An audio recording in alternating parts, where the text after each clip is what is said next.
حول ولا قوة إلا بالله العلي العظيم. حسبنا الله ونعم الوكيل، نعم المولى ونعم النصير. أعوذ بالله من الشيطان الرجيم، بسم الله الرحمن الرحيم. الحمد لله الذي يؤمن الخائفين وينجي الصالحين ويجزع المستكبرين ويهلك ملوكا ويستخلف آخرين. والصلاة والسلام على رسول ثقلين محبوب رب المشرقين والمغربين جد الحسن والحسين نبينا سيدنا بالقاسم محمد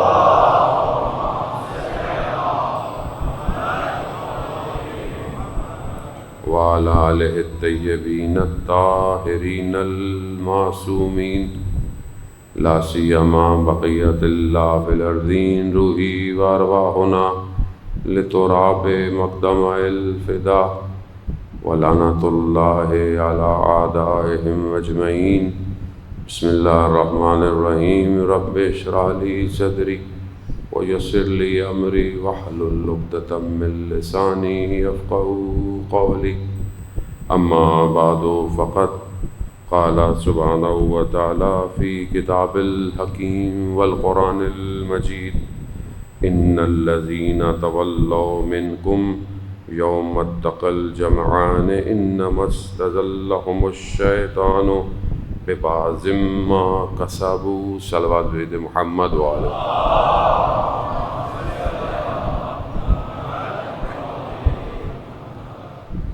عزیزان محترم، بہت تیزی سے یہ ایام اس منزل تک پہنچ رہے ہیں کہ جس مقام کو سید الشہداء نے 61 ہجری میں سجایا ہے، اور وہیں سے ایک اور کارواں کی ابتدا ہوئی کہ جو ابھی تک باطن کائنات میں سفر کر رہا ہے. یہ ایسا سفر ہے کہ جو اپنے ساتھ غم اور حزن کو لیے اور اس ظلم کی داستان کو کہ دنیا میں شجاعت کو بھی بیان کرنا چاہیے. یہ ساری چیزیں انسان ان ایام میں گزارتا ہے، اور بہت تیزی سے یہ ایام گزرتے جا رہے ہیں، اور خدا ہمیں یہ توفیق دیتا رہے کہ ہم اس کام کو انجام دیتے رہیں. انسانیت کی بقا ذکر حسین میں ہے. یہی وہ ذکر ہے کہ جو انسان کے وجود کو جلا بخشتا ہے، اور ہم خدا کا شکر کریں کہ خدا نے ہمیں اس قابل کیا. شاید بہت سارے بچے جوان جو یہاں بیٹھے ہیں انہیں اندازہ نہ ہو، کیونکہ وہ بچپن ہی سے اس ذکر کو سن رہے ہیں، لیکن جو سن کے آتا ہے کہیں اور ہوتا ہے، اسے پتہ چلتا ہے امام حسین کیا ہے. ایک عالم دین تہران میں بیان کرتے ہیں کہ ایک شخص میرے پاس آیا اور اس نے کہا ہمارا بھائی بہت برا شخص ہے، جو برائیاں کہیں کرتا ہے، چاقو کا استعمال کرتے لوگوں کو لوٹتا ہے، تنگ کرتا ہے، ہر گناہ معاشرے میں ڈوبا ہوا ہے. ہم نے سوچا اس کی ازدواج شادی کرا دیں، شاید انسان بن جائے، مگر وہ کسی طریقے سے انسان بنتا ہوا نظر نہیں آ رہا. تو ہم آپ سے گزارش کرتے ہیں کہ آپ اجازت دیں تو ہم اسے لے آئیں، آپ ایک نصیحت کر دیں، شاید آپ کی نصیحت جو ہے وہ. کہا جو ایسا شخص ہو اسے میری نصیحت بھی کیا اثر کرے گی. کہا تو پھر ہم کیا کریں. کہا اسے کربلا لے جاؤ، اسے کربلا لے جاؤ. اگر وہاں جا کر اس کی آنکھ میں آنسو آ گیا تو پھر سمجھ لینا کہ اس کے وجود میں نور ہے. پھر اس کو لے آنا، میں اس کو نصیحت کر دوں گا۔ خیر وقت گزر گیا، کافی عرصے کے بعد وہ شخص دوبارہ عالم دین کی خدمت میں آیا کہ کہا ہم اپنے بھائی کو کربلا لے کے گئے، بین الحرمین تک آئے، دیکھا اس کو کچھ نہیں ہو رہا، ویسا کا ویسے ہی ہے، سخت دل ہے، مگر جیسے ہی امام کے حرم میں داخل ہوا ایسا گریہ شروع کیا جیسے کوئی بچہ زار و قطار روتا ہے، اور جب تک زری پہ پہنچا تو منقلب ہو چکا تھا، اور اتنی شدت سے رویا۔ تو عالم دین کہتے ہیں بس اس کا مطلب ہے کہ نور اس کے وجود میں داخل ہو گیا، اب اسے لے آؤ، میں اس کو نصیحت کرتا ہوں۔ تو وہ کہتے ہیں قبلہ اب نصیحت کی ضرورت نہیں رہی۔ کہا کیوں؟ کہا ہم نے زری کے پاس اسے قسم دی مولا کی، کہا کہ یہیں کھڑے ہو کے قسم کھاؤ کہ اب تم کوئی غلط کام نہیں کرو گے۔ یہ عہد اس نے کیا اور وہ عہد پہ پابند ہے۔ یہ ظاہری سی مثال ہے ظاہر مطلب میں آپ کے اذہان کو قریب کرنے کے لیے۔ سید الشہداء کے لیے آنکھ سے نکلنے والا آنسو نہ صرف دنیا کو بہتر کرتا ہے، آخرت میں جہنم کی آتش کو ٹھنڈا کر دیتا ہے۔ بہرحال شرط یہی ہے، خیمے امام حسین میں آ جاؤ۔ خیمے امام حسین جو کہ روز عاشور، جہاں پیاس ہے، جہاں قربانی دینی ہے، جہاں ایثار ہے، آج بھی وقت کے امام کا خیمہ ہم سے یہی طلب کر رہا ہے۔ سختی ضرور ہے، مشکلات ضرور ہیں، مگر اسی مشکلات میں مٹھاس ہے، یہی شیرنی ہے کہ جسے انسان کے وجود کو چکھنا پڑے گا۔ کربلا والوں نے اس کو ایسا محسوس کیا کہ کل جو مناسبت بھی تھی روز کی اس چھوٹے سے جوان کی، کہ جس نے شب عاشور اس جملے کو قیامت تک موت کے منظر کو تبدیل کیا۔ احلی من العسل، شہد سے زیادہ میٹھی ہے میرے لیے موت۔ اب یہ کانسیپٹ ہے، یہ پوری آئیڈیالوجی ہے، یہ جہان شناسی ہے، شناخت یہی ہے کہ انسان اگر کائنات کو پہچاننا چاہتا ہے تو ان سے پہچانے، کیونکہ یہی وہ ہیں جو خالق اور مخلوق کے درمیان میں حجاب ہے۔ بہرحال اس مقام تک انسان کو بہرحال زحمت کرنی پڑتی ہے، پہنچنا پڑتا ہے۔ جان محترم، ذکر ہی میں ساری یہ کرامت چھپی ہوئی ہے۔ ہر آدمی اپنے ذہن سے، اپنی کوشش سے اس کرامت کو حاصل کرتا ہے، اور یہ خدا بہرحال ہم سب کو توفیق دے۔ جو بھی قدم آپ اٹھا رہے، جو کام آپ کر رہے، کسی کو رستہ دے رہے ہیں، کسی کو پانی کا گلاس پلا رہے ہیں، سید الشہداء کی نگاہ آپ کے اوپر ہے۔ اس مانوی پہلو کو ایام عزا سے اگنور نہیں کرنا چاہیے، سب انہی کے اختیار میں۔ عزیزان محترم، ہماری گفتگو چند دن میں نے آپ کی خدمت میں کوشش ہی کر سکتا ہے، انسان پورا تو نہیں کر سکتا۔ حق تو یہ ہے کہ حق ادا نہ ہوا، اور کل بہرحال خدا اگر زندہ رکھے گا تو ہم اس عشرے کی آخری مجلس آپ کی خدمت میں، گفتگو ہماری 3 نیریٹو پر چل رہی ہے۔ قرآن کی آیات روز میں آپ کی خدمت میں الگ پیش کرتا ہوں کہ ہم اس میں سے سنت الہی کو ایکسٹریکٹ کریں، اس کوڈ کو نکالیں جو نیریٹو الہی کو بلڈ کر سکے۔ 3 نیریٹو ہیں، یہ ذہن میں رکھیے گا جو ہماری گفتگو ہے۔ ایک نیریٹو حقائق پر، زمین پر جو ہونے والے حوادث ہیں، واقعات ہیں، اس پر مبنی ہے کہ جو آپ کو نظر آتا ہے۔ ایک نیریٹو سٹینک ہے، شیطان کا نیریٹو ہے، جو ہر واقعے سے ڈرائیو کرتا ہے، وہم کی طرف لے کے جاتا ہے، دنیا کو اوہام پر مبتلا کرتا ہے، خوف اور ترس اس کے وجود میں پیدا کرتا ہے۔ ہدف اس کا خدا کے پیغام سے، خدا کے مقصد سے دور کرنا ہے۔ تیسرا جو نیریٹو ہے، جو سب سے حقیقی نیریٹو ہے ہر واقعے کا، وہ الہی نیریٹو ہے کہ خدا اس واقعے سے کیا بتانا چاہ رہا ہے۔ یہ میں نے قدم بقدم آپ کی خدمت میں عرض کیا۔ اس نیریٹو تک پہنچنے کے لیے اس عالم سے متصل ہونا پڑتا ہے، عالم مادہ، عالم خیال، اور پھر عالم عقل کی طرف انسان رجوع کرتا ہے۔ خدا قرآن اور اوپر سے جو کچھ اتارتا ہے ایک معین مقدار سے اتارتا ہے۔ یہ سب میں نے آپ کی خدمت میں گفتگو کی۔ کل ہماری گفتگو یہاں اختتام کر چکی تھی کہ اللہ کا جنود زمین اور آسمان میں ہے، اور وہ جنود ظاہری اسباب نہیں، وہ جنود وہ دعا ہے کہ جب آپ پڑھتے ہیں تو یہ اللہ کا لشکر ایکٹیو ہو جاتا ہے، اور یہ ایسا لشکر ہے کہ جو لیس ہے، یعنی اکیوب لشکر ہے۔ تو یہاں گھبرانا نہیں ہے، کربلا کو اسی نگاہ سے دیکھنا ہے۔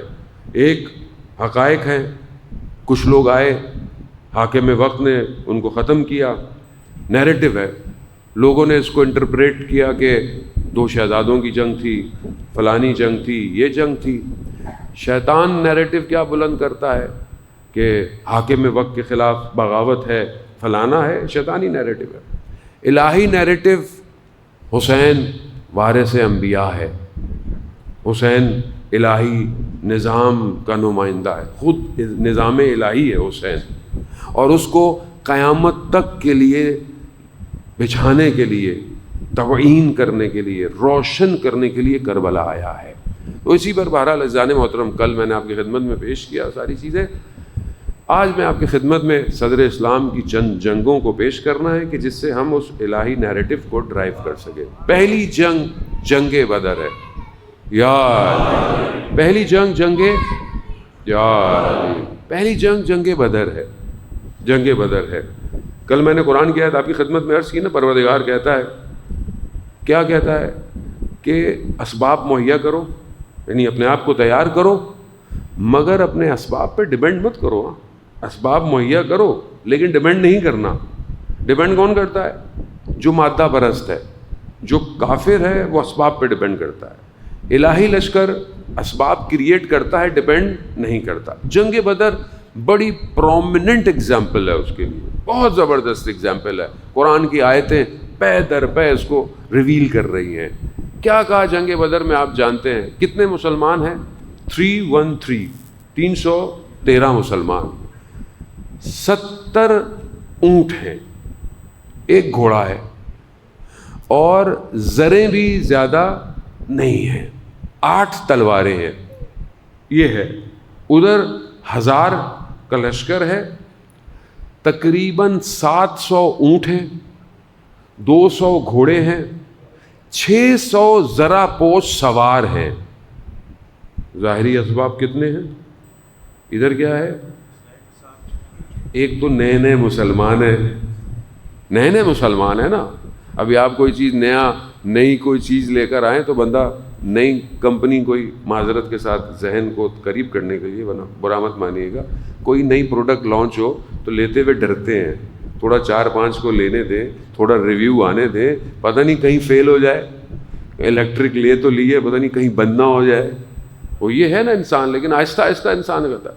اب یہاں نیا اسلام آیا ہے، نیا مسلمان ہے، رسول کے کہنے پر آیا ہوا ہے، اور بہرحال ایمان لے کر آیا ہے۔ اب رات آپ کو پتہ ہے کیسی گزری، پیغمبر نے خدا کی بارگاہ میں آنکھوں میں سے آنسو گر رہے ہیں، اور مومنین استراحت فرما رہے ہیں، مگر اللہ کا نبی خدا سے مکالمہ کر رہا ہے، پروردگار یہ نئے ایمان لائے ہیں، اگر ان کے ساتھ، تو کہتے ہیں آواز آئی، محمد ہم نے کب آپ کو اکیلا چھوڑا ہے، کب آپ کو اکیلا چھوڑا؟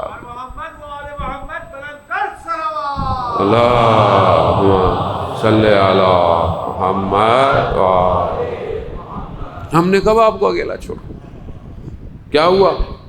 تو باقاعدہ قرآن کی عزیزان محترم، میں بہرحال اشارہ کرتا ہوا چلوں گا قرآن کی آیات کو جو جنگ بدر کی ہیں، میں سب آپ کی خدمت میں نہیں پڑھ دوں گا۔ پروردگار سورہ آل عمران کی آیت نمبر 124 میں کیا کہتا ہے؟ پروردگار کہہ رہا ہے أَلَنْ يَكْفِيَكُمْ أَنْ يُمَدِّكُمْ رَبُّكُمْ بِثَلَاثَةِ أَلَفٍ مِنَ الْمَلَائِكَةِ مُنْزَلِينَ، کیا تمہارے لیے یہ بس نہیں ہے، کافی نہیں ہے کہ تمہارا پروردگار تمہاری لیے، تمہاری مدد کے لیے آسمان سے 3000 ملائکہ کو اتار رہا ہے.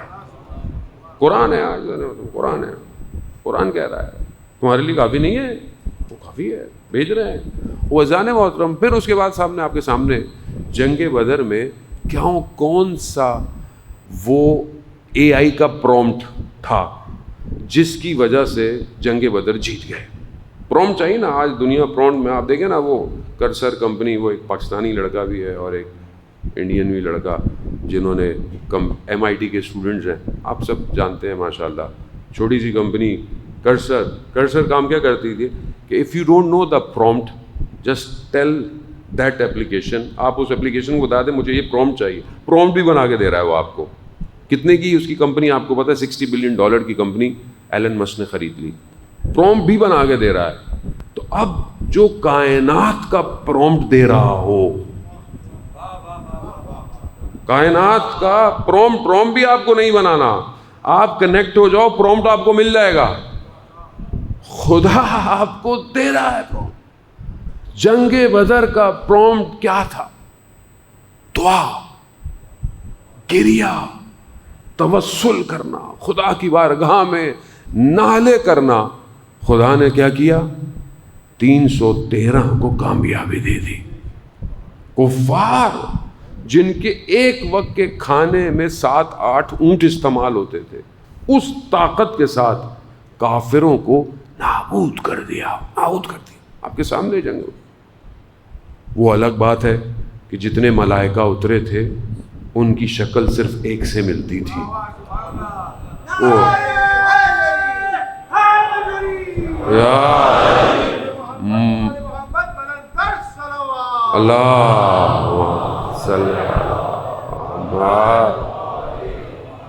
وہ الگ بات ہے کہ جب تلوار چلتی تھی تکبیر صرف علی کی بلند ہوتی تھی. یہی ہے، یہ وہی دشمنی تھی بدر کی جو کربلا تک آئی ہے. کربلا تک آئی دشمنی تھی. یہ ہے اس نے مارا ہے ساروں کو. خدا کا نمائندہ ہے جانے محترم، خدا بھیج رہا ہے، طاقت بھیج رہا ہے آپ کے سامنے. یہی تو ہم بریکٹ میں بیان کرتا ہوں. اسلام کو اگر کسی نے بچایا ہے تو یا وہ علی ہے، یا اولاد علی ہے، یا آج علی کے ماننے والے ہیں. یہی ہے اسلام. اگر کوئی بچا رہا ہے آپ کے سامنے، مطلب کوئی چیز ڈھکی چھپی نہیں ہے. سسٹم یہی ہے، نظام الہی ہے. یہ جو سمجھ گیا اس کے پاس کوڈ آ جائے گا، جس کے پاس کوڈ آ گیا وہ جنگ جیت چکا ہے. اب یہ بہت تیزی سے میں اپنی گفتگو کو، کیونکہ بہرحال آج مجھے کافی گفتگو آپ کی خدمت میں بیان کرنی ہے. جنگ بدر کا پرومپٹ یہ تھا، جیت گئے، دعا، توسل. اگلی جنگ میں چلے. جو قرآن کی آیت میں نے آپ کی خدمت میں پیش کی آج، میں اس میں سے ایک فارمولہ جو علماء ایکسٹریکٹ کرتے ہیں، میں نے کتاب اس لیے لایا ہے، میں نے آپ کو بتاؤں کہ میری ریسرچ نہیں ہے کہ آپ گمان کریں کہ میں بہت پڑھا لکھا آدمی ہوں. طالب علم میں چھوٹا سا تھا، ٹرانسلیشن اچھی کر لیتے ہیں. قرآن کی جو آیت میں نے آپ کی خدمت میں پیش کی، یہ آیت جو ہے وہ سورہ آل عمران کی آیت نمبر 155 ہے. اس میں پروردگار، کیونکہ جنگ احد کا واقعہ سورہ آل عمران کے اندر ہے، پروردگار نے اس آیت کو بیان کیا کہ بیان کیا کہ اس میں کوئی شک نہیں کہ وہ دن جس دن 2 گروہ، 2 سپاہ، 2 لشکر بریکٹ میں جنگ احد میں فرار کر گئے، فرار کر گئے. شیطان نے ان کے گناہوں کو مرتکب کیا ہوا تھا، اور ان گناہوں کو شیطان نے اس ٹائم پر انہیں ہلا دیا. یہ بڑی امپورٹنٹ سی بات ہے، شاید اس زاویے سے جنگ احد نہیں دیکھی ہوگی آپ نے. جنگ احد آپ کے سامنے ہے. خدا نے پھر یہ دشمن نے حملہ کیا احد کے مقام پر. رسول خدا نے کیا کہا؟ کچھ لوگ یہاں کھڑے ہوں گے اور کچھ لوگ ایک تنگ احد جسے کہتے ہیں. تنگ احد یعنی ایک نیرو سی سپیس تھی جو بیک سے آتی تھی اور اوپر اونچائی پہ تھی کہ بھئی یہاں کھڑے ہو کہ دشمن راؤنڈ میں آ کے ادھر سے حملہ نہ کرے. نیرو یعنی تنگ کہتے ہیں فارسی کے اندر بھی، تنگ سی جگہ. جیسے تنگ ہرمز ہے نا، اسٹریٹ آف ہرمز، اس کا بھی انہوں نے بڑا بینیفٹ اسی کا تو اٹھایا ہے، الہی نظام کا فائدہ اٹھایا ہے انہوں نے. انہوں نے فارمولا ایکسٹریکٹ کیا تھا کہ تنگ میں کھڑے ہو جاؤ. جنہوں نے فارمولا ایکسٹریکٹ کر لیا تھا کہ جہاں رسول کہہ دیں کھڑے ہو جاؤ، بھاگنا نہیں تو کامیابی ہے، تو پوری دنیا نے طاقت لگا لی کہ کسی طریقے سے یہاں سے کوئی بھی شپ گزر جائے. مگر یہ علی کے ماننے والے تھے، انہوں نے بولا یہاں سے تو نہیں ہٹنے والے. اب یا اللہم صلی علی محمد. اب مسلمان کیوں اترے نیچے؟ مسلمان جیت چکے تھے، جنگ جیتی ہوئی تھی. اب اوپر سے کھڑے ہوئے دیکھ رہے ہیں تو غنائم، مال غنیمت، یہ تو نیچے والے لے جائیں گے. اللہ اکبر. عزیزان محترم، میں اس سے پہلے بہرحال آپ کی خدمت میں قرآن کی ایک آیت تلاوت کر دوں، اس کو اپنے ذہن میں ونڈو کو کھول کے رکھیے گا. یہ رہے پروردگار سورہ احزاب میں کیا فرما رہا ہے. النبی اولی بالمومنین من انفسہم. اللہ کا نبی تمہارے اوپر خود مومنین کی نسبت، یعنی میں اپنے اوپر اختیار رکھتا ہوں نا. قرآن کہہ رہا ہے اللہ کا نبی تمہارے اوپر تم سے زیادہ اختیار رکھتا ہے. کیا رکھتا ہے؟ جب کہہ دیا کہ ہلنا نہیں ہے تو کہہ دیا، وہ ہلنا نہیں ہے. پھر نبی نے کہہ دیا تم سے زیادہ تمہارے اوپر اختیار رکھتا ہے. تم کیوں اترے نیچے؟ تم نیچے اترے تو اس کے بعد ہوا کیا؟ اس کے بعد پھر یہی ہوا. پھر بہرحال آیتیں اور آگے اس کو بات ایکسپٹ کر رہی ہیں کہ یہی ہوا. نیچے اترے. وہ جو دشمن ہارا ہوا تھا وہ وہاں سے اترا اور اس نے پھر ایسی ضربت لگائی، تاریخی کتابوں میں ہے، اہل سنت کی منابوں میں موجود ہے، نام تو میں نہیں لے سکتا، لیکن کچھ لوگ ایسا بھاگے کہ مدینہ سے بھی باہر چلے گئے. یہ شکست کا آپ کے سامنے رسول خدا گئے، شہید ہو گئے، دانش شہید ہو گئے. کس طریقے سے جو ہے وہ پھر ایک اعلان بھی ہوا کہ وہ رسول خدا نعوذ باللہ پروپوگنڈا، یہ ہر زمانے میں پروپوگنڈا، خوف، طرز، میڈیم یوز ہوتا ہے تاکہ سپاہ لشکر کمزور ہو جائے. مگر بہرحال جہاں علی ہو وہاں کیسے کوئی رسول کو کچھ کہے. تو جب تک علی زندہ تھے کبھی بھی کچھ ہونے نہ دیا. خیر یہ سب معاملہ ہو گیا. دو جو لاس ہیں اس جنگ کے، ایک تو جنگ شکست ہو گئی اپنی جگہ پہ، جو بھی ہوا جنگ عہد میں ہوا. دوسرا مال غنیمت واپس لے گئے، وہ جس کے لیے تم نیچے اترے تھے وہ واپس لے گئے. جو سب سے زیادہ امپورٹنٹ ہے وہ یہ ہے رسول کی بات نہیں سنی. رسول کی بات نہیں سنی، یہ بہت امپورٹنٹ ہے. کیوں نہیں سنی؟ اصل جو فارمولہ ہے وہ کیا ہے؟ یہ ہماری سب آیتیں قیامت تک کے لیے ہیں ذہن محترم، یہ صرف اس وقت کے لیے. کیا چیز امپورٹنٹ ہے؟ پروردگار کہہ رہا ہے اس آیت کے اندر، دوبارہ ایڈریس تاکہ آپ گھر میں جا کے اس کو دیکھیں، آیت نمبر 155 آل عمران. بے باز ما قصبو، یہ جو ہلے تھے نا، انہوں نے کچھ غلطیاں کبھی کی تھیں، کچھ کی تھیں. شیطان نے انہیں سٹور کر کے رکھا. میں اور اس کو تھوڑا سا کھولوں تاکہ اپنی زندگی میں دیکھیں. بعض اوقات انسان سے غلطی ہوتی ہے، فوراً رد عمل ہو جاتا ہے، انسان متوجہ ہو جاتا ہے یار غلطی کر کے آیا تھا، کچھ ہو گیا، کوئی بھی کام ہو، کسی کو کچھ آپ نے کہہ دیا، پھر اچانک سے ٹھوکر لگ گئی، اچانک سے. عقل مند آدمی وہ ہے اپنے ہر حادثے کو تحلیل کرتا ہے. کائنات میں پتہ بھی اللہ کی مرضی کے بغیر نہیں گر رہا. تو آپ کی زندگی میں جو انسیڈنٹ ہو رہے ہیں یہ خامخواہ نہیں ہوتے، کوئی نہ کوئی وجہ ہوتی ہے. کیا وجہ ہے؟ میں نے کب پہلے پرسوں والی مجلس میں ایک ہی امتحان کو 4 ظرف پر الگ الگ بیان کر چکا ہوں، میں اس کو ریپیٹ نہیں کروں گا.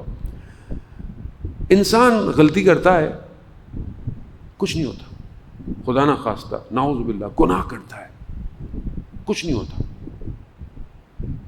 لا اینڈ آرڈر چل رہی ہے، لائف گوئنگ آن. انسان بھی تھوڑا سا وہ ہو جاتا ہے کہ یار کچھ بھی نہیں ہوا، توجہ نہیں کرتا انسان باتوں. قرآن کی آیت عزیزان محترم سورہ کہف آیت نمبر 105 پہ پروردگار کہتا ہے الذین ضل سعیہم فی الحیات الدنیا وہم یحسبون انہم یحسنون صنعا.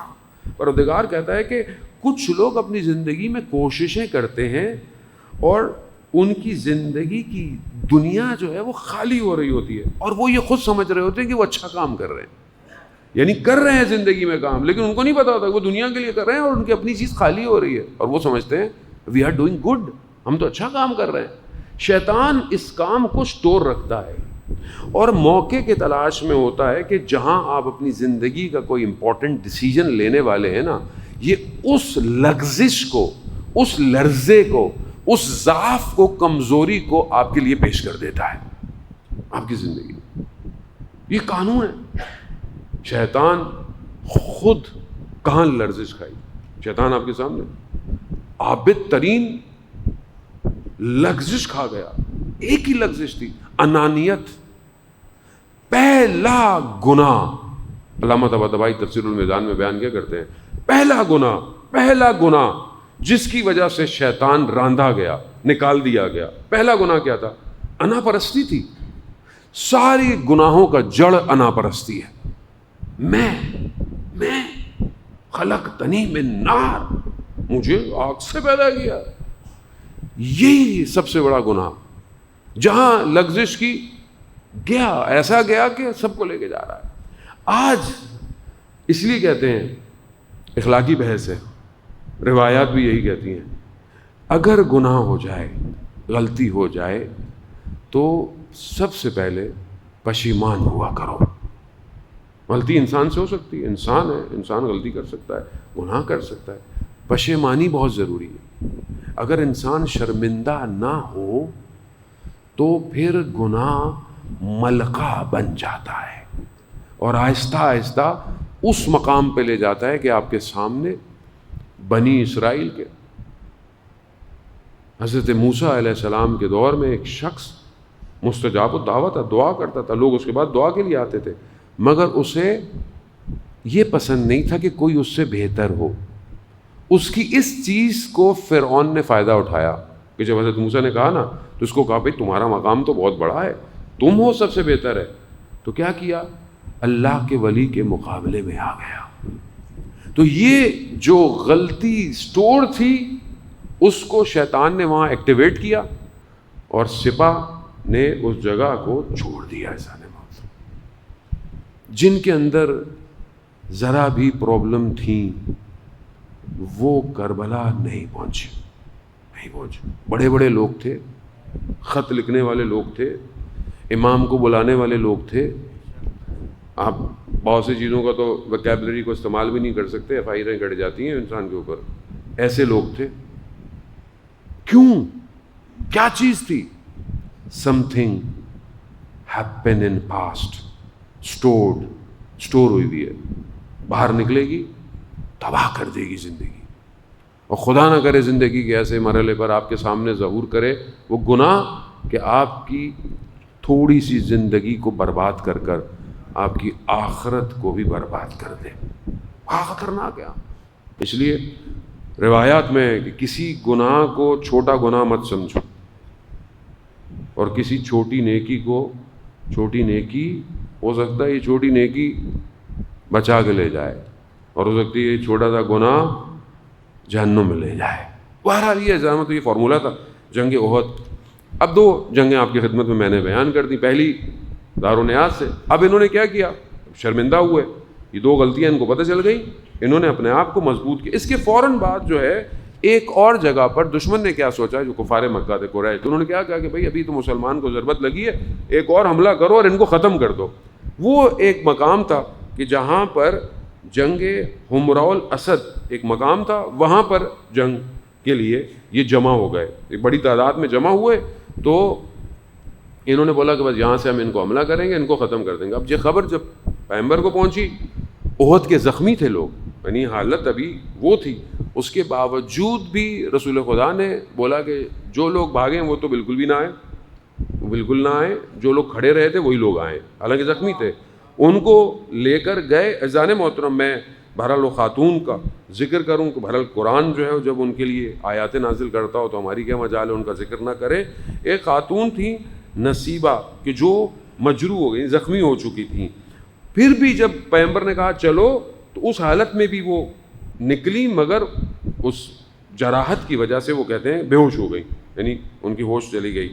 تو پروردگار جو ہے وہ ایسے افراد کی تعریف کے لیے قرآن میں کہتا ہے الذین استجابوا للہ والرسول من بعد ما اصابهم یعنی پروردگار کہتا ہے کہ میں ایسے نیک لوگوں کے لیے, ایسے تقوی اختیار کرنے والوں کے لیے جو خدا اور رسول پر اور جو ان کے اوپر زخم آئے ہوئے ہیں اس کے باوجود بھی جو اللہ اور رسول کی بات کو قبول کرتے ہیں ان کے لیے بہت بڑا اجر ہے. اجر ہے. قرآن بڑا اسٹریٹ ہے, ٹو دا پوائنٹ بات کر رہا ہے ذہن محترم. بہرحال اس کے بعد جو ہے وہ یہ ہوا, پھر منافقین کے لشکر میں جو ان کا ہیڈ تھا ان کو خبر پہنچائی گئی اس دفعہ مسلمان پاؤں سے نہیں آ رہے, گردنوں سے آ رہے ہیں, یعنی موت کا خوف نہیں ہے, گردنیں تیار کر کے آ رہے ہیں. ایسا خوف ان کے دل میں بیٹھا کہ وہ مسلمانوں کے پہنچنے سے پہلے فرار کر گئے. فرار کر فارمولا اجابت اطاعت کہہ دیا کہ جب یہ ملنے والا کہہ دیا, جس نے مان لی اس کا مقام. کتنا عمر سعد لعین کو امام سمجھاتے رہے جو چاہیے ہم دیں گے تمہیں, مگر نہیں لیا. وہ الگ بحث ہے, وقت نہیں ہے کہ کیوں ایسی شخصیتوں کا انتخاب کیا جاتا ہے, لیکن نہیں کیا, اس نے نہیں کیا. امام کی بات نہیں مانی, نہ دنیا ملی, نہ دین ملا, نہ آخرت ملی. بہرحال اپنی گفتگو کو آخری مراحل کی طرح جانے محترم درود بھیج دے محمد و آل محمد.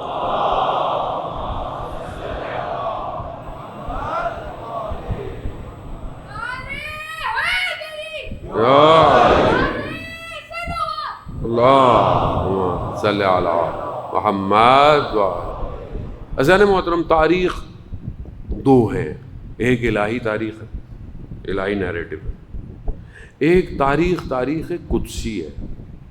قدسی مراد ہماری قدس مقدس والی نہیں, وہ تاریخ جو دوسرے خداؤں کی ہے. وقت نہیں ہے میں اس کی طرف بہت, لیکن میں آپ کو بتاؤں اس ٹائم جو دنیا نیریٹو بلڈ کر رہی ہے, پوری دنیا, سوشل میڈیا, یہ جو سب آپ پلیٹ فارمز, ہیپننگ, Netflix, Amazon, Apple TV, یہ سب یہ اس ہسٹری کو اپنے وجود میں لے کر آپ کے لیے ایک نیریٹو بلڈ کر رہے ہیں. گریک میتھولوجی, فلسفی, ان کے خدا, وہ ایک تاریخ ہے کہ جو ابھی آپ دیکھتے ہیں یہ اس تاریخ کو آپ کے ذہنوں پر چھا رہے ہیں. الہی نیریٹو قرآن اور اہل بیت ہے. یہ ہر دور کے اندر اس نیریٹو کو برباد کر دیتے ہیں اگر انسان ذرا سا بھی الہی نظام کو سمجھ لے. 3 جنگیں میں نے آپ کی خدمت میں بیان کی, تینوں کے اندر فارمولا, ایک میں جیت گئے, ایک میں ہار گئے, لیکن کیا کیا, اس میں کیا کیا, اس میں تیسری میں جیت گئے. کیوں جیت گئے؟ اب ایک بالکل ڈفرینٹ سچویشن مسلمانوں کے سامنے آ گئی. جنگ نہیں ہے, صلح ہو رہی ہے. اب صلح پہ آزمایا جا رہا ہے. جنگوں میں آزمایا نا, کون کھڑا رہے گا, کون فرار کرے گا, کون بات مانے گا. اب پروردگار نے بولا اب میں نیا فارمولا لے کر آؤں, صلح حدیبیہ. صلح حدیبیہ کیا ہے کہ رسول خدا نے خواب دیکھا, کہا کہ میں نے دیکھا کہ بھئی حج پہ جا رہے ہیں, بالوں کو تراشا ہے, طواف کر رہے ہیں, تو رویا انبیاء کا خواب سچا خواب ہوتا ہے. حضرت ابراہیم نے جو خواب دیکھا تھا رویا صادق ہے. ہمارے روئے صادق نہیں ہیں. بعض اوقات لوگ ہمیں میسج کرتے ہیں مولانا صاحب میں نے یہ خواب دیکھا, میں نے یہ دیکھا, میں نے کہا بھائی دین خوابوں میں نہیں ہے, دین جو ہے وہ اصول کافی میں ہے. تو یہ خوابوں میں زندگی نہیں گزاری جاتی. ٹھیک ہے آپ اگر عبادت کریں, خواب کریں, ٹھیک ہے, لیکن اگر آپ کا خواب اگر کہیں حجت بھی ہے تو آپ کے لیے. بعض لوگ خواب دیکھتے ہیں اپنے پورے خانوادے کو خواب پہ چلا رہے ہیں. عجیب عجیب داستانیں, آپ کو کیا بتائے انسان جانے محترم. تو رسول کا خواب سچا خواب ہوتا ہے. حضرت ابراہیم کا خواب رویا صادق تھا. پیغمبر نے خواب دیکھا, مسلمانوں کو لے کر چلے, مکہ سے 15 کلومیٹر پہنچے تو کفار مکہ نے اجازت نہیں دی, بولا ہم نہیں جانے دیں گے. تو پہلا ایگریمنٹ سائن ہوا, MOU, جو آج کل سوشل میڈیا پہ ٹرینڈنگ میں ہے نا, آج کل MOU سائن ہو رہا ہے, لیکن یہ بھی اللہ کی قدرت ہی ہے. 14 نکات 14 ماننے والوں نے دیے ہوئے, اگر ایک کو بھی نہیں مانا تو بات ہماری بننے والی نہیں ہے, 14 کو ماننا پڑے گا. آپ دیکھیں صلح حدیبیہ آئے کہ بھائی ایگریمنٹ کرتے, ہم اس سال آپ کو اجازت نہیں دیتے, آپ نیکسٹ ایئر سے آنے والے 10 سال تک آئیں, کچھ کلوز ہیں اس پہ عمل کریں, 3 دن ہم آپ کو سال میں اجازت دیں گے. یہ کلوز تھا صلح حدیبیہ کا. اب لکھا گیا, رسول خدا نے لکھا بسم اللہ الرحمن الرحیم, کفار نے انکار کر دیا, بولے ہم نہیں لے. کیوں؟ کہا ہم آپ کے خدا کو نہیں مانتے, ہم آپ کے خدا کو نہیں مانتے, آپ اس پہ لکھ رہے ہیں. تو پھر رسول خدا نے کچھ اور لکھا کہ ایسا کہ چلو آگے رسول خدا کی شہادت, کیونکہ لکھنے والا کون ہے, کون لکھ رہا ہے, یہ امام علی لکھ رہے ہیں. رسول خدا نے کی شہادت بھی امام علی نے لکھی کہ گواہی, اس کو بھی نہیں مانا, اور مولا علی نہیں مانتے تھے کہ میں, پھر بھی رسول خدا نے کہا کوئی نہیں خیر. ایک کلوز جو سب سے زیادہ جس پر مسلمان اکھڑ سے گئے, تھوڑے نہیں اچھے خاصے, کہ اگر کوئی کفار سے ادھر آئے گا مدینہ, اسلام قبول کر لے, تو مدینہ والے اسے واپس دے دیں گے, اور اگر کوئی تمہارا آئے گا ہم واپس نہیں دیں گے. تو رسول اللہ خدا ٹھیک ہے. مسلمان کہیں گے یا رسول اللہ تو ہماری انسلٹ ہے. قرآن کی آیتیں بھول گئے, رسول تم پر تم سے زیادہ اختیار رکھتا ہے. اب رسول کو کہہ رہے ہیں یا رسول اللہ کوئی نہیں. اب ظاہر ہے جو رسول جانتے ہیں وہ کوئی بھی جانتا نہیں ہے. ہوا کیا, یہ ہو گیا, کلاس ہو گیا, چلے گئے مسلمان, بڑے ڈسارڈڈ چلے گئے مسلمان. اذان محترم کہ ابھی یہ کرنا تھا, ابھی ہمیں عمرہ کرنا تھا, ہمیں یہ کرنا تھا, ہمیں وہ ہوتا ہے نا زندگی میں, وہی کرنا ہے, ہمیں کرنا ہے. کیا کریں گے؟ جب اللہ کا ولی ہوگا تو کرو گے نا, اللہ کا ولی نہیں ہے کیسے کرو گے کام. اب واپس چلے گئے. ایک شخص مسلمان ہو کے ادھر آیا, انہوں نے جو رول تھا اس کو واپس بھیجا. جو سپاہ لے کے جا رہی تھی قریش کی, اس نے رستے میں ان کو مارا, وہیں بیٹھ گیا. دوسرا آیا, اس نے بھی یہی کیا. آہستہ آہستہ یہ خود ایک گروپ بن گیا. اب یہ کیا کرتا تھا, یہ کفار کا جو تجارت کا بزنس کا کارواں چلتا تھا, یہ لوٹنے لگ گئے یا ان کو مارنے لگ گئے. یہ اتنا اسٹرانگ ہو گیا کہ کفار رسول کی خدمت میں آئے, یا رسول اللہ یہ کلوز ہم ہٹاتے ہیں. تو رسول خدا بہتر جانتے تھے نا, خود ان سے کلوز کو ہٹوا دیا. نہ صرف یہ ہوا, اسی کے بعد خیبر ہوئی, اسی کے بعد فتح مکہ ہوا. نہ صرف کہ صرف تم آؤ گے, بلکہ تم ہی ہوگے. اللہ کا رسول جانتا ہے, لیکن لوگ سمجھ نہیں پائے. جو نہیں سمجھا وہ رسول کو نہیں سمجھا, وہ اللہ کے نظام کو نہیں سمجھا. اذان محترم بہت زیادہ امپورٹنٹ ہے کہ جب آپ ولی کی طرف بڑھتے ہیں, ولی کی اطاعت ضروری ہے. کربلا میں جنہوں نے امام کی اطاعت کی, ایک قدم پیچھے نہیں ہٹایا, انہوں نے ایک قدم پیچھے نہیں ہٹایا, بدن کے ٹکڑے کرا دیے. نہیں, جو عہد و پیمان دیا تھا اس کو پورا کیا. اور کیا عہد و پیمان دیا کربلا والوں نے. آج وقت کا امام ہم سے بھی یہی مانگ رہا ہے کہ کیا ہم اس عہد و پیمان کو پورا کریں گے جو ہم نے اللہ سے کیا ہوا. عہد و پیمان دونوں طرف سے. وعدہ ایک وعدہ میں وعدہ کرتا ہوں, لیکن جب کوئی عہد کیا جائے, پیمان باندھا جائے, دو طرفہ ہوتا ہے. کیا ہماری مجلس, کیا ہماری عزاداری, کیا میں خود یہ سب سسٹم کو امام زمانہ کی طرف لے کے جا رہا ہوں کہ نہیں لے کے جا رہا؟ کیا میں ظہور کے لیے کوئی اسٹریٹجی میرے ذہن میں؟ اسلام اتنی اسٹریٹجیز دے رہا ہے, قرآن آپ کو فارمولے دے رہا ہے, قرآن آپ کو کوڈ دے رہا ہے, قرآن آپ کو خامخواہ داستانیں نہیں سنا رہا, قرآن اس داستان کی جزیات نہیں بتا رہا, قرآن آپ کو فارمولے دے رہا ہے, کوڈ دے رہا ہے. انبیاء کی باتیں کر رہا ہے, آپ کو کوڈ دے رہا ہے, فارمولے دے رہا ہے, ہدایت کی کتاب ہے. لیکن کیا آج یہ کتاب میرے وجود میں ہے؟ کیا میں واقعاً اس کتاب سے ہدایت لے رہا ہوں کہ نہیں لے رہا؟ علی مال قرآن و قرآن المال علی، علی قرآن کے ساتھ ہے اور قرآن علی کے ساتھ ہے۔ عزیزان محترم، جو وفا ہم نے کی ہے اسے ہم نے پورا کرنا ہے۔ جو وفا حضرت عباس نے کی تھی اسے پورا کیا ہے، پورا کیا ہے۔ امام علم غیب رکھتا ہے، امام علم غیب رکھتا ہے۔ مولا کائنات جانتے تھے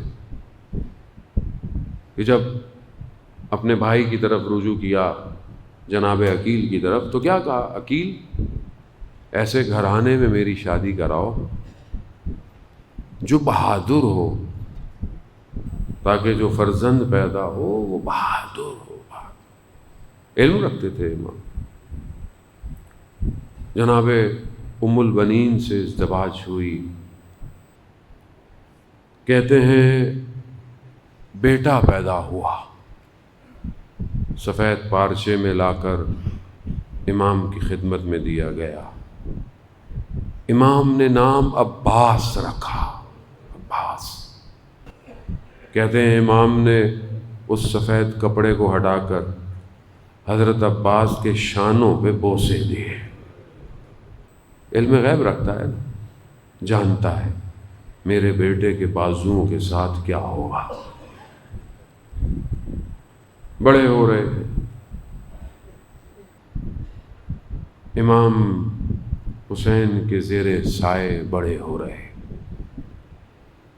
شجاعت، شجاعت ہے، بہادری ہے۔ عباس ہمیشہ یہی چاہتے ہیں کہ میں اپنے بابا کے پاس کھڑا ہوں تو اکیلا شخص نہ ہوں، پورا لشکر ہوں میں اکیلا۔ عباس، اور جناب عباس نے اپنی زندگی میں اس کو ثابت کیا۔ اور جناب ام البنین کی کیا تربیت تھی کہ حضرت عباس نہ صرف امام حسین بلکہ جناب علی اکبر کے بھی پیچھے پیچھے چلتے تھے۔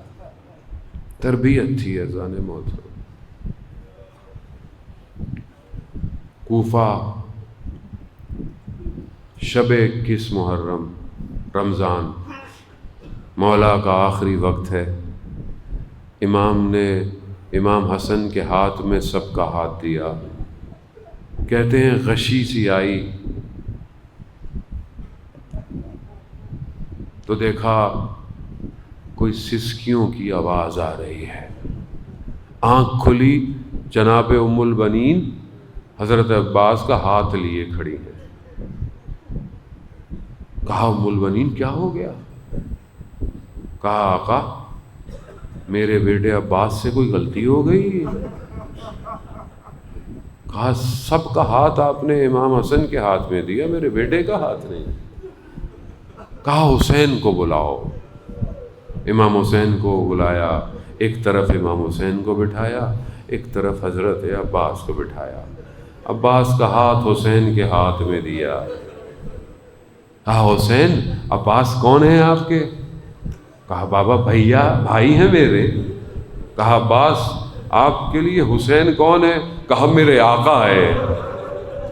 آقا، آقا ہے میرے۔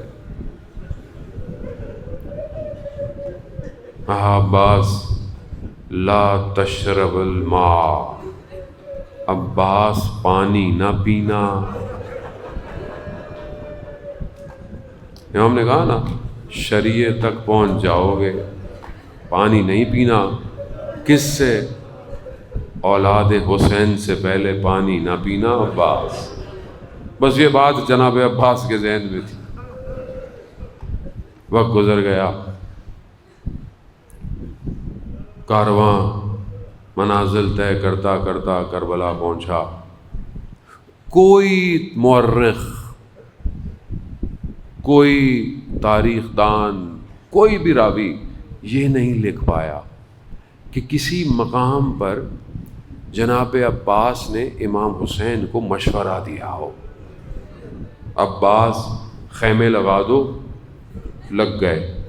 عباس خیمے ہٹا دو، اطاعت، وفا. اب شب عاشور کی گفتگو ہے بہرحال بہت ساری کہ جناب عباس کو نامہ دیا. میں صرف نظر کرتا ہوا آگے بڑھتا ہوں. عزیزان موت، بنی ہاشم سارے جناب عباس کے زیر سائے بیٹھے ہوئے ہیں. جناب عباس کہہ رہے ہیں بنی ہاشم کے جوانوں سے کہ یہ جو ہمارے ساتھ آئے ہیں نا، ہمارے مہمان ہیں، یعنی اصحاب، خیال رکھنا ہم نے ان سے پہلے جانا ہے. جناب عباس، عزیزان محترم، ہم جناب عباس کو نہیں پہچان پائے. علم ایسے نہیں دیا جاتا، علمدار، اور ایسا علمدار کہ آج پوری دنیا عزاداران، یہ معجزہ ہے.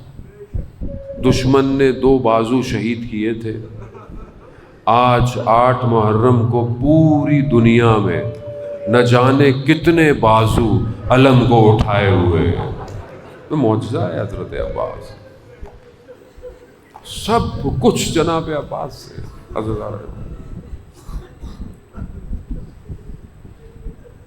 روز عاشور حضرت عباس کئی دفعہ اپنے آقا کی خدمت میں مجھے جنگ کی اجازت دیں، جنگ کی اجازت نہیں ملتی. کئی دفعہ آئے، جنگ کی اجازت نہیں دی. علماء بیان کرتے ہیں مختلف طریقے سے اس بات کو کہ وہ چھوٹی سی بچی اپنے چچا کی خدمت میں آئی، کہا چچا عباس بچے پیاسے ہیں، بھائی علی اصغر پیاسا ہے،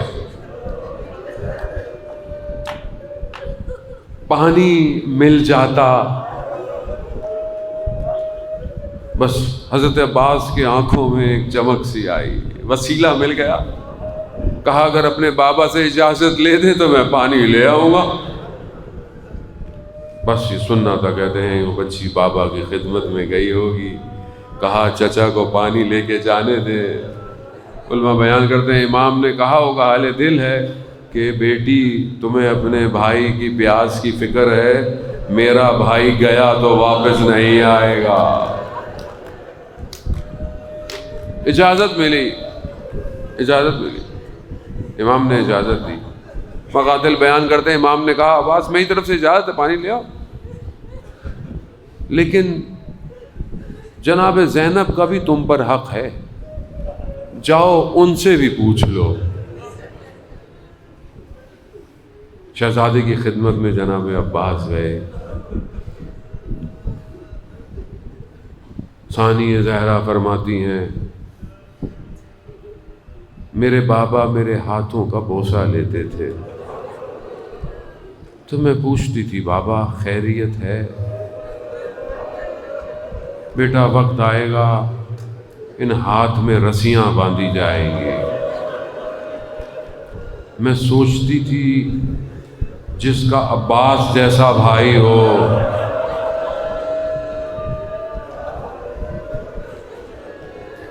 لیکن اب مجھے یقین ہوتا جا رہا ہے عباس. جناب عباس عزیزان محترم چلائت اللہ جوادی عاملی فرماتے ہیں ایک ایسا خیمہ تھا جس میں مشکیزیں پڑے ہوئے تھے. آہستہ آرام سے آزاد. 2 راتوں کا مہمان ہے زہرا کلا، رو لے جتنا رونا ہے، ہم تو پھر بھی رو کے گھر چلے جائیں گے. وہ غریب اور بیمار امام 35 سال روتا رہا. کہتے وہ جو خیمہ تھا نا جس میں مشکیزیں رکھے ہوتے، تو کبھی ان میں پانی ہوگا، تو جب پانی ہوگا تو زمین پہ بھی گرتا ہوگا، تو زمین کہیں نہ کہیں کچھ خنک ہوتی ہوگی، ٹھنڈی ہوتی ہوگی، تھی نہیں. کہا جیسے ہی جناب عباس اس خیمے میں گئے نا کہ میں مشکیزہ اٹھاؤں، کہتے ہیں ان کا کلیجہ ہل گیا. کیا دیکھا؟ بچے اپنی پیراہن اٹھائے سینوں کو زمین میں لٹائے لیٹے ہوئے.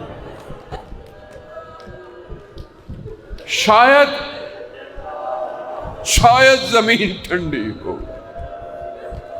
مشکیزہ اٹھایا، بس آپ نے گریہ کیا. مجلس تمام. عزاداران خدا آپ کو غم نہ دے سوائے غم حسین کے.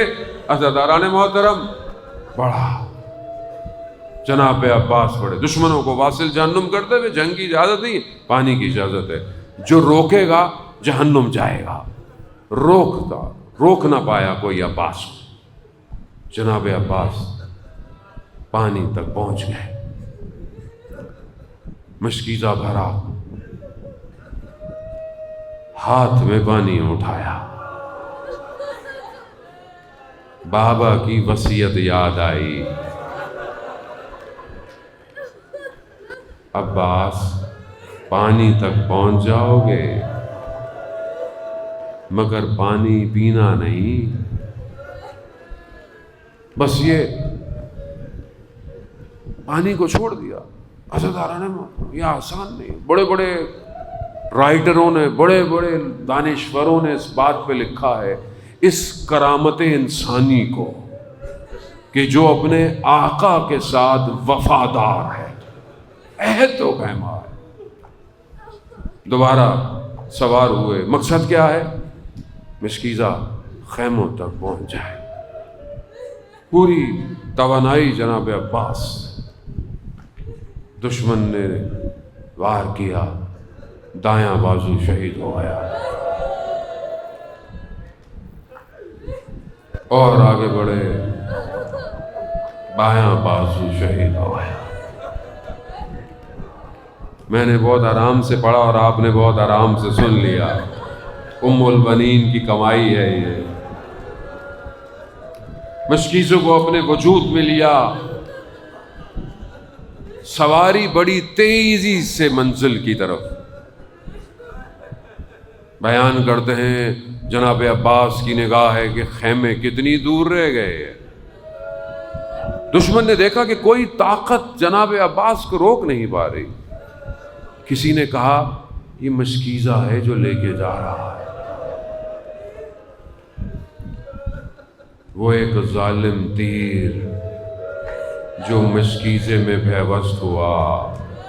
پانی کا بہنا تھا، جناب عباس کی امیدیں بھی بہہ گئی. سواری بھی بابا تھی، رخ موڑ لیا.